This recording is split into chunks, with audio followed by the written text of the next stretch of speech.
जय हिंद फ्रेंड। हम बात करने वाले हैं क्लास 10 में नागरिक शास्त्र का पहला चैप्टर सत्ता की साझेदारी। इसमें आपको हम बताएंगे कि क्या क्या पढ़ना है। इसमें दो देश की तुलना की गई है और हमने पहले देखा था लोकतंत्र को, इसके पहले क्लास 9th में आप लोगों को लोकतंत्र के बारे में बातचीत की गई है, लेकिन उन्हीं को आगे इसमें बढ़ाया गया है। इसमें आप लोगों को बताया जाएगा कि किस तरीके से प्रशासनिक सेवाओं में सरकार कैसे कार्य करती है, वहाँ पे किस तरीके की शक्ति का विभाजन होता है। इन सभी बातों की चर्चा इसमें की जाएगी। इसी को हम कहते हैं सत्ता की साझेदारी, यानी कि एक तरीके से शक्ति का बंटवारा, शक्ति का विभाजन। सरकार सबसे पहले जो शब्द है, तो सरकार तीन तरीके की होती है।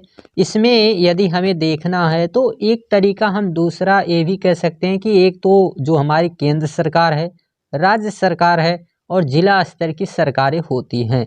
लेकिन हम बात करें अगर पूरे सरकार शब्द को, तो सरकार शब्द तीन ऐसे इसमें लोग रहते हैं, जिसमें विधायिका पहले नंबर पे आता है, जिसमें नियम कानून कोई भी हमारे देश में जो चलते हैं वो बनाए जाते हैं। और कार्यपालिका जो होती है, यहाँ पर वही नियम कानून जो यहाँ बनते हैं वो यहाँ पर लागू किए जाते हैं। लेकिन यही नियम कानून यदि आप इनका पालन नहीं करते हैं, तो इनका पालन कराने के लिए न्यायपालिका जैसी संस्था का निर्माण किया गया है, जिसके तहत यदि कोई भी व्यक्ति उस नियम कानून का पालन नहीं करता है तो वह, और यदि कोई अपराध करता है तो उन्हें दंड देने और उस नियम कानून को पालन कराने के लिए आपको आपके अधिकार को दिलवाने का सभी कार्य जो करती है वो न्यायपालिका करती है। इसे जुडिशरी कहा जाता है, इंग्लिश में न्यायपालिका, हिंदी में, ठीक ना। आगे हम लोग बढ़ते हैं, तो आगे हम इसमें देखेंगे, एक मिनट रुकिएगा। ठीक, आगे हम लोग देखते हैं, तो जो दूसरे नंबर पे अब इसमें दो देश हैं जिनकी तुलना की जाएगी, एक बेल्जियम और एक श्रीलंका। दोनों देश का हम चित्र आपको दिखाएंगे, कैसे कितने लोग कहाँ रहते हैं, क्या रीजन है, सत्ता की साझेदारी में इन्हीं दोनों देशों की तुलना क्यों की गई है, ये देश कहाँ के हैं, सभी बातों पे हम लोग चर्चा करने वाले हैं। पहले इसमें आ जाते हैं हम लोग बेल्जियम पर। बेल्जियम एक ऐसा देश है जो यूरोप का एक छोटा सा देश है। यूरोप का छोटा सा देश क्यों कह रहे हैं, क्योंकि हमारे हरियाणा, जो हमारा एक हरियाणा राज्य है, उस हरियाणा राज्य से छोटा यह क्षेत्रफल की दृष्टि से है और जनसंख्या की दृष्टि से भी करीब उसकी आधी जनसंख्या से थोड़ा सा ज़्यादा है। तो इसलिए हम कह सकते हैं कि एक छोटा सा देश है, जबकि हमारा भारत एक बहुत ही बड़ा देश है। तो यह एक छोटा सा देश है। और दूसरा जो है श्रीलंका। श्रीलंका एक द्वीपीय देश है, जिसमें जाफना, और फिर अगर उसी में हम लोग देखेंगे तो उसे कई भागों में बांट के जो है पढ़ा जाता है, तो उसके बारे में हम चर्चा करने वाले हैं। आइए सबसे पहले हम बेल्जियम के बारे में चर्चा कर लेते हैं। बेल्जियम में किस तरीके से शक्ति का बंटवारा किया गया है। सबसे पहले इसके हम लोग थोड़ा सा इसके बारे में जान लेते हैं, और इसके बारे में जानना हम लोगों को ये है कि ये किस तरीके से बेल्जियम की भौगोलिक स्थिति है, पहले ये जानना है हमें, फिर राजनीतिक स्थिति, और फिर जानेंगे कि क्या रीजन है। तो यूरोप का एक छोटा सा देश है, जी हाँ, यूरोप का केवल एक छोटा सा देश है बेल्जियम। बेल्जियम की राजधानी जो है वो ब्रुसेल्स है, ठीक ना, ब्रुसेल्स उसकी राजधानी है बेल्जियम की। यहाँ पर केवल राजधानी की बात हो रही है। राजधानी में 80% फ्रेंच भाषा को बोलने वाले लोग रहते हैं। इसमें 80%, जी हाँ, 80% फ्रेंच भाषा को बोलने वाले लोग बेल्जियम की राजधानी ब्रुसेल्स में रहने वाले हैं, जबकि 20% डच भाषा को बोलने वाले लोग रहते हैं। इसकी टोटल आबादी की बात की जाए, जनसंख्या की बात की जाए, तो 1.25 करोड़ के आसपास, यानी हम ऐसा इसलिए कह रहे हैं क्योंकि आधी से थोड़ी ज़्यादा, और आधी का मतलब हो जाता है लगभग 2 करोड़ के आसपास, तो थोड़ी सी ज़्यादा यहाँ पे हम कर देते हैं, तो 1 1.25 करोड़ के आसपास इसकी जनसंख्या है। यह क्षेत्रफल की दृष्टि से हमारे हरियाणा जितना है, यानी हरियाणा जितना बड़ा हमारा है उतना ही बड़ा लगभग यह जो है हमारा बेल्जियम जो बताया जा रहा है कि ये यूरोप का एक देश है जो हमारे हरियाणा से अगर तुलना की जाए तो उसके बराबर है। फिर हम देखते हैं कि ये दो भागों में बटा हुआ है, एक फ्लेमिश और एक वेलोनिया। एक फ्लेमिश और एक वेलोनिया, दो भागों में यह बटा हुआ है पूरा देश, जिसमें डच भाषा और फ्रेंच भाषा को बोलने वाले लोग रहते हैं। यहाँ पे हम देखेंगे कि 59% लोग जो फ्लेमिश कहलाते हैं, फ्लेमिश भाग पे रहते हैं, ये 59% लोग हैं जो डच भाषा को बोलते हैं, और 40% जो लोग हैं ये बेलोनिया में निवास करते हैं लेकिन फ्रेंच भाषा को बोलते हैं। अगर बात की जाए कि यह बेल्जियम जो है इसके आसपास में ये बेल्जियम है, तो बेल्जियम से बाउंड्री लगने वाली, सीमा लगने वाले कितने देश हैं यूरोप के, उनका नाम बताइए। तो उसमें फ्रांस आएगा, फ्रांस के साथ साथ आपका जर्मनी, नीदरलैंड और लग्जमबर्ग, ठीक है। और ये आपका और हमारा कहने का ऐसा कोई सेंस नहीं है, बस पढ़ाते समय आपका हमारा चलता रहता है, तो उसी के दृष्टि से इसको देखिएगा। आगे हम लोग बढ़ते हैं, तो आगे हम लोग इसमें ये देखेंगे कि ये जो बेल्जियम है इसके हम थोड़ा सा इसका आपको चित्र दिखा देते हैं, किस तरीके से इसकी भौगोलिक स्थिति है, क्या रीजन यहाँ पे होता है। सबसे पहले आपको बता दें कि यहाँ पे संविधान को संशोधित किया जाएगा। दोनों लोकतांत्रिक देश हैं, लेकिन यहाँ पर संविधान में संशोधन किया जाएगा जिसमें राज्य की सरकार और केंद्र की सरकार, जो डच बोलने वाले हैं और फ्रेंच बोलने वाले हैं, इन दोनों लोगों को सत्ता में समान अधिकार मिलेगा। और जितने भी लोग यहाँ पर हैं, और जो राज्य की सरकार और केंद्र की सरकार होती है, तो राज्य की सरकार से हमेशा केंद्र की सरकार को ऊपर रखा गया है, क्योंकि जो है भविष्य में कभी भी कोई दिक्कत आने पर केंद्र की सरकार राज्य की सरकार पर नियंत्रण बना सके, जिससे किसी भी प्रकार का कोई भी विवाद ना हो। इस कारण से ऐसा नियम यहाँ पे अपनाया जाता है। आगे देखते हैं हम थोड़ा सा इसका भौगोलिक स्थिति के साथ।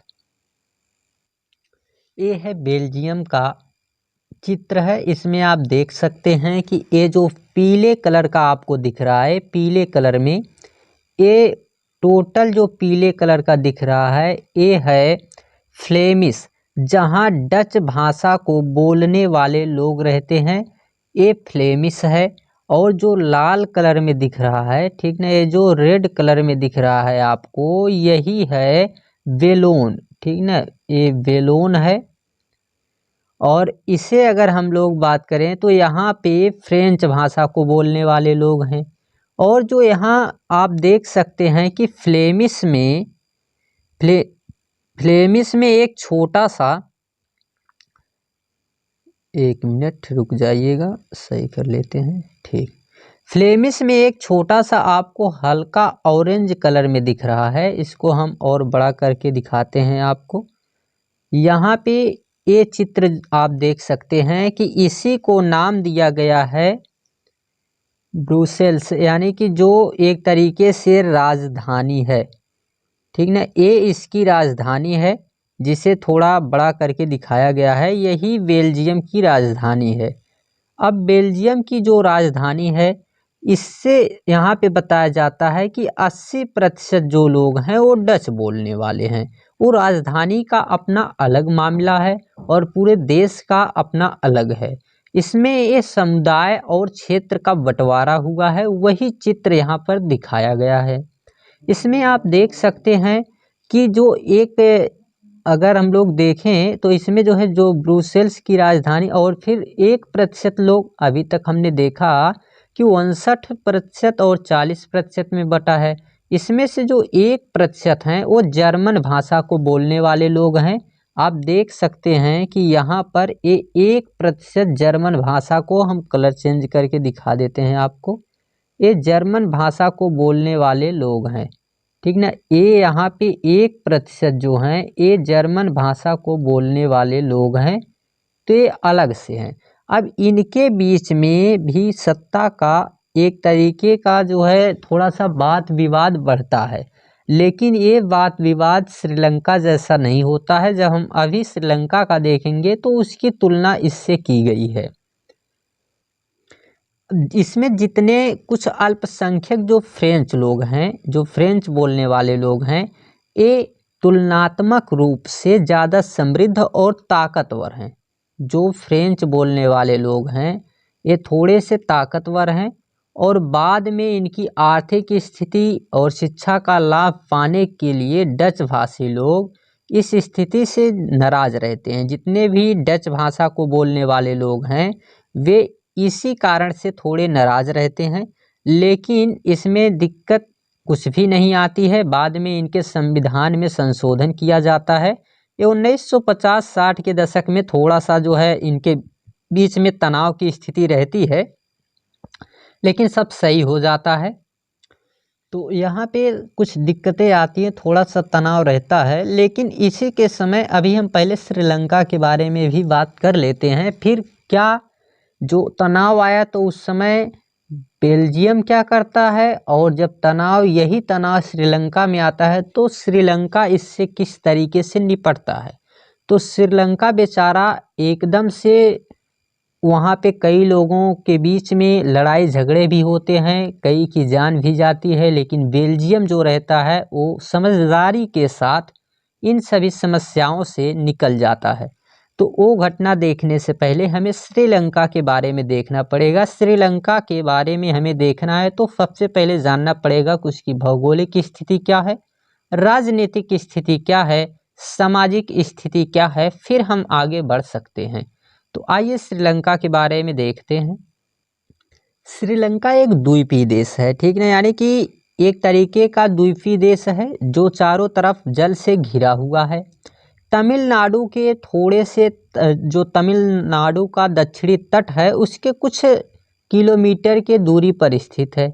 इसकी आबादी 2 करोड़ है, यानी जितनी हरियाणा की आबादी है उतनी आबादी श्रीलंका की भी है, जबकि बेल्जियम की आबादी कम है।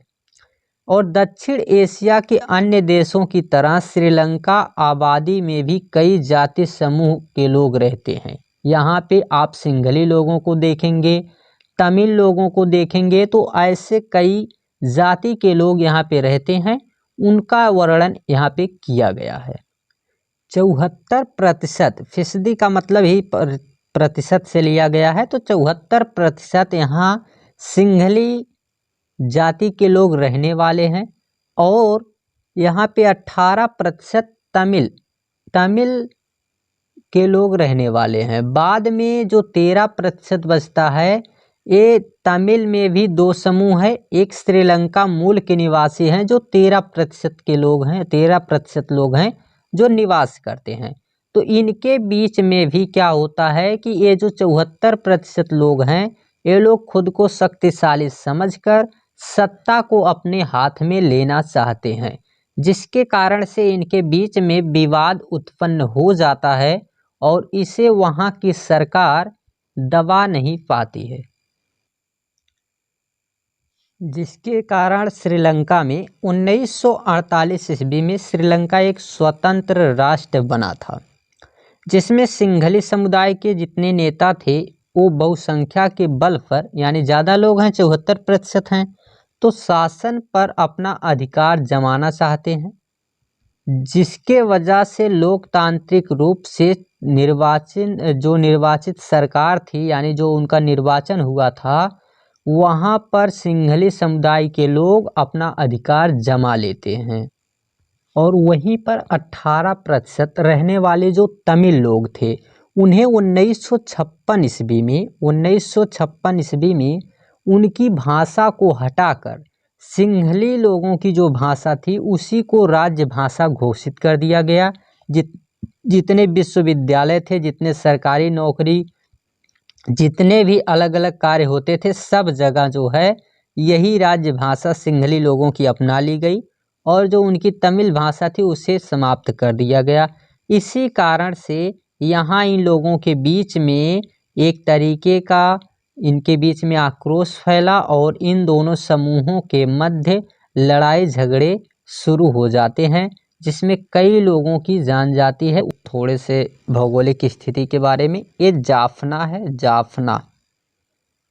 जाफना है। जब देखते हैं हम लोग तो हमारे भारत से जुड़ा हुआ क्षेत्र, इसमें देखिए जितना पीले कलर में दिखेगा वो ये सिहली है, फिर श्रीलंकाई तमिल हैं और भारतवासी तमिल हैं और मुसलमान हैं। 4 समुदाय के लोग यहाँ पे निवास करते हैं, तो उन्हीं का वर्णन यहाँ पे किया गया है। 4 समुदाय हैं जिसमें ऊपर ये श्रीलंकाई तमिल हैं जो तमिल से जुड़े हुए, ये जितना पीले कलर का दिख रहा है पूरा का पूरा जो है सिंहली लोग हैं, ठीक ना। फिर इसके बाद हम देखते हैं तो ये थोड़ा सा आपको जो भारत के रहने वाले लोग हैं उनका ये क्षेत्र है। फिर अगर इसमें हम लोग बात करें तो श्रीलंका में हम देखते हैं तो श्रीलंका में हमें मिलेगा कि यहाँ पे सिंहली जो जितने भी श्रीलंका तमिल से राजनीतिक पार्टियाँ जितनी उसमें बनी हैं, ये तमिल भाषा को राज्य भाषा बनाने के लिए कई इनके बीच में जितने संघर्ष हुए, जितने संघर्ष किए गए, ये सभी संघर्ष करीब जो है 1980 के दशक के आसपास में उत्तर पूर्वी श्रीलंका स्वतंत्र तमिल यानी इलम सरकार बनाने की मांग करता है और जिसके लिए अनेक संगठन बनाए इन्होंने। श्रीलंका में 2 समुदायों के बीच में अविश्वास के बड़े टकराव हुए और जिसके कारण यहाँ पे गृह युद्ध, कहने का मतलब है कि श्रीलंका के बीच में ही यहीं के लोगों के द्वारा युद्ध लड़ा गया। तो इसे हम कहेंगे कि एक तरीके का गृह युद्ध था जिसमें दोनों पक्षों के हजारों लोग लगभग मारे गए और अनेक परिवार मुल्क से भागकर दूसरे देश गए, शरणार्थी बने। इससे कई गुना ज़्यादा लोगों की तो रोजी रोटी चौपट हो गई और जिसके कारण जो है धीरे धीरे क्या हुआ कि इसे गृह युद्ध से मुल्क के सामाजिक, सांस्कृतिक, आर्थिक जीवन पर काफ़ी ज़्यादा परेशानियां पैदा हुई।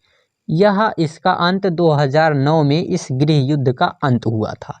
ये तो श्रीलंका की चर्चा थी, लेकिन ऐसी ही घटना आने पर बेल्जियम क्या करता है, बेल्जियम कौन से नियम अपनाता है जिसके कारण बेल्जियम जो है ऐसी घटना अपने यहाँ ना होने से बचा लेता है। आइए हम बेल्जियम के बारे में देखते हैं कि ऐसी कौन सी चीज़ें वो अपनाता है।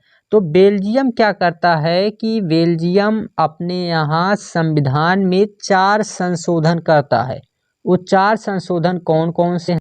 बेल्जियम ने पहले संशोधन में क्या कहा है? पहले संशोधन में उसने कहा कि जितने भी हमारे यहाँ के डच और फ्रेंच दोनों भाषा को बोलने वाले लोग हैं उन्हें केंद्रीय सरकार में बराबरी जितने यानी कि समान रहेगी, उनकी संख्या, जितने मंत्री रहेंगे, जितने सांसद, जितने एमएलए रहेंगे, उनकी संख्या समान रहेगी। पहली बात तो ये है ताकि जितने भी कानून बने वे दोनों भाषा के लोग यदि तैयार हैं बराबरी में, अगर जो है वहाँ के 5 लोग, यहाँ के 5 लोग किसी कानून के लिए तैयार हैं तभी वो कानून पारित किया जा सकता है, अन्यथा वह कानून नहीं माना जाएगा।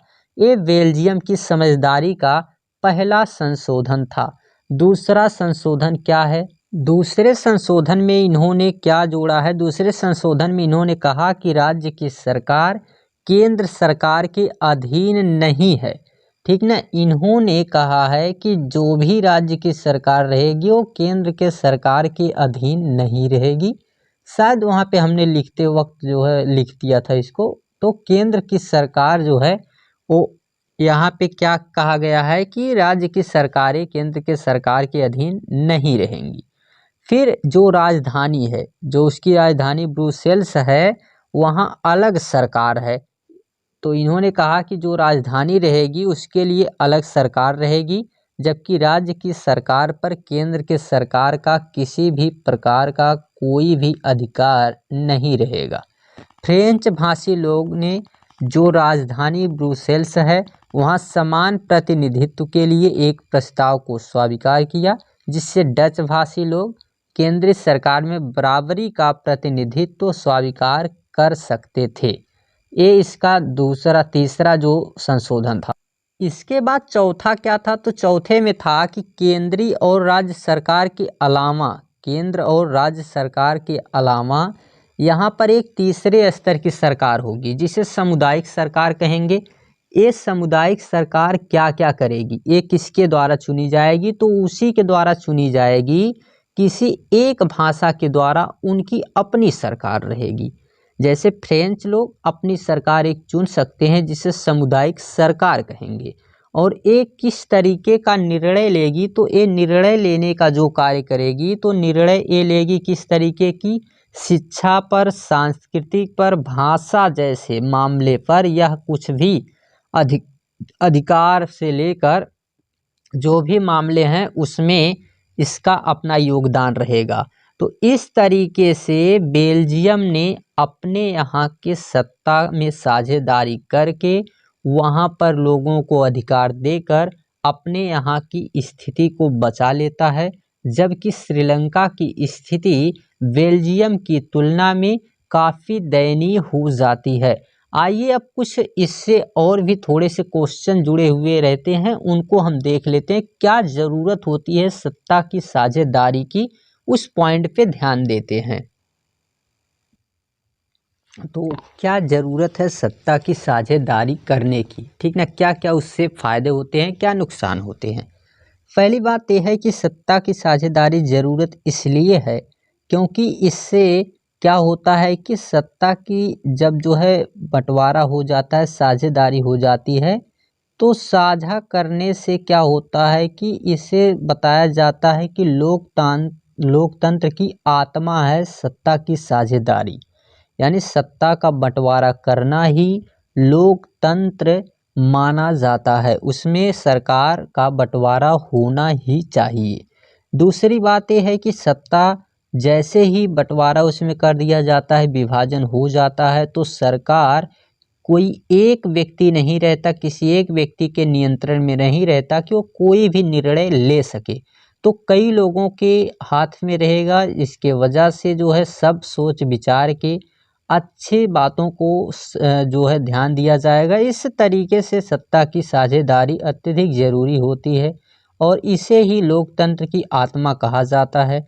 जैसा कि हमने देखा कि यहाँ पर श्रीलंका में ये नहीं हो सका, जिसके कारण हजारों लोगों की मृत्यु हुई, जबकि बेल्जियम में ऐसा होने की वजह से, वहाँ की समझदारी की वजह से, वहाँ की सत्ता की समझदारी, वहाँ के लोगों की समझदारी, जिसके कारण बेल्जियम वहाँ अपनी दयनीय स्थिति में नहीं गया, और जबकि जो है श्रीलंका केवल समझदारी ना करने की वजह से ऐसी दयनीय स्थिति से गुजरा।